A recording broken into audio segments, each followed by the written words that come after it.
Hi friends, कैसे हो आप सब। तो फ्रेंड्स आज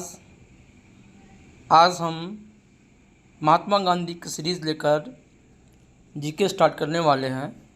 तो आज आप लोग मेरे साथ बने रहेंगे। तो फ्रेंड्स, भारतीय राजनीति में महात्मा गांधी का प्रवेश, भारतीय राजनीति में महात्मा गांधी का प्रवेश कैसे हुआ, कैसे इंटर किए थे, उसके बारे में पूरा जीवन परिचय उसका देखेंगे। तो महात्मा गांधी एक परिचय के बारे में आज फर्स्ट ऑफ ऑल हम लोग पढ़ेंगे। तो महात्मा गांधी का जन्म तिथि जो है 2 अक्टूबर 1869 को इनका जन्म हुआ था। जन्म स्थान है पोरबंदर, गुजरात। कहाँ पे है जन्म स्थान? पोरबंदर, गुजरात में महात्मा गांधी का जन्म 2 अक्टूबर 1869 ईस्वी में हुआ था और विवाह हुआ था कस्तूरबा के साथ 13 वर्ष की आयु में।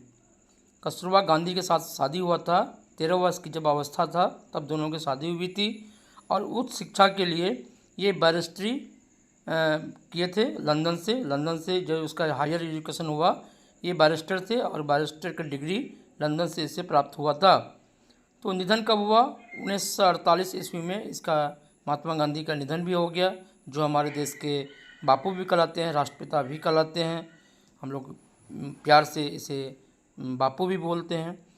तो दक्षिण अफ्रीका गए 1893 ईस्वी में एक मुकदमे की पैरवी में। पहली बार जब गए एक मुकदमे के पैरवी में, पहली बार ये 1893 ईस्वी को दक्षिण अफ्रीका गए। सातवां जो है दक्षिण अफ्रीका में उनका संगठन, दक्षिण अफ्रीका में उनका क्या संगठन था, उन्होंने किस संगठन को बनाया था? तो नटाल इंडियन कांग्रेस।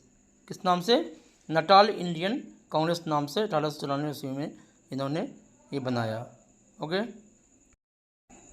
फिर दोस्तों 8वां नंबर पे दक्षिण अफ्रीका प्रवास। दक्षिण अफ्रीका प्रवास कब हुआ था? 22 वर्षों तक ये साउथ अफ्रीका में, दक्षिण अफ्रीका में रहे। 1893 ईस्वी से लेके 1994 ईस्वी तक ये इन्होंने दक्षिण अफ्रीका में समय अपना बिताया है। और 9वां है, 9th पोजीशन पे है दक्षिण अफ्रीका में संघर्ष। 9 नंबर क्या है? दक्षिण अफ्रीका में संघर्ष। इसमें रंग भेद के खिलाफ, इन्होंने दक्षिण अफ्रीका में काफ़ी संघर्ष किया, कि रंग भेद के खिलाफ उन्होंने किया। तो 10th पॉइंट, 10वां पॉइंट है दक्षिण अफ्रीका में प्रकाशित साप्ताहिक पत्रिका। दक्षिण अफ्रीका में प्रकाशित साप्ताहिक पत्रिका, इन्होंने पत्रिका भी साप्ताहिक निकाला करते थे जो इंडियन ओपिनियन के नाम से निकाला गया था और 1903 ईस्वी में ऐसा हुआ था। दक्षिण अफ्रीका में आश्रम भी गांधी जी के नाम से चल रहा था, जो फिनिक्स आश्रम के नाम से जाना जाता था, जो डरबन से 84 मील दूर था। फिनिक्स आश्रम जो था डरबन से 84 मील दूर था और जो 1904 में ईस्वी में इस आश्रम की स्थापना किया गया था। दक्षिण अफ्रीका में एक फार्म हाउस था दक्षिण अफ्रीका में, जिसको टॉलस्टॉय फार्म के नाम से जाना जाता है, जो जोहान्सबर्ग के निकट था। और 1910 ईस्वी में इसे बनाया गया था। ओके फ्रेंड्स, आगे बढ़ते हैं। फिर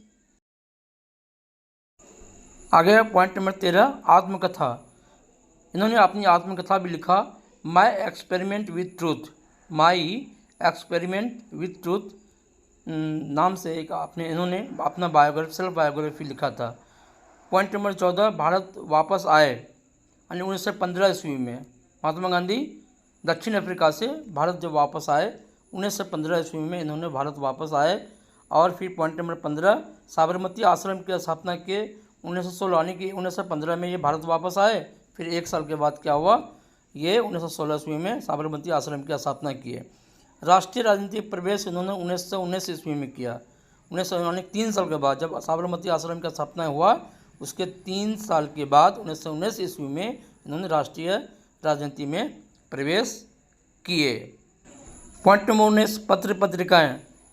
पॉइंट नंबर 17, पत्र पत्रिकाएँ। यंग इंडिया नवजीवन हरिजन नामक पत्र पत्रिकाएँ प्रकाशित हुआ, ये इनके द्वारा किया गया। पुस्तक हिंद स्वराज, इन्होंने बुक भी लिखा और ये काफ़ी चर्चित रहा बुक। तो फ्रेंड्स यही क्लोज करते हैं, और अगर वीडियो अच्छा लगा तो लाइक और